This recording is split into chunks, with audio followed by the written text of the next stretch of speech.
Welcome to ATV India. RS Praveen Kumar.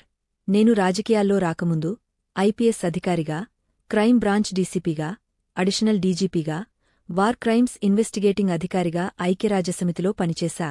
Revanth Reddy అనాలోచిత నిర్ణయాల వల్ల లేని అవినీతిని పేపర్ మీద పెట్టి అనవసరంగా తెలంగాణకు నష్టం జరుపుతున్నాడు అని ఆర్ఎస్ ప్రవీణ్ కుమార్ అన్నారు.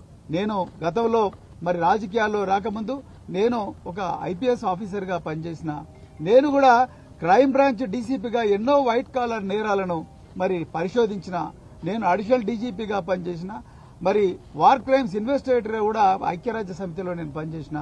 కానీ ఈరోజు రేవంత్ రెడ్డి గారు వారి అనాలోచిత చర్యల వల్ల ఇలా తెలంగాణ ప్రజలకు తీవ్రమైన నష్టం జరుగుతూ ఉన్నది.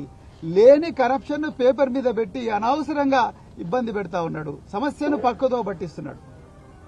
ఇది జరుగుతున్నది తెలంగాణలో. ఫార్ములా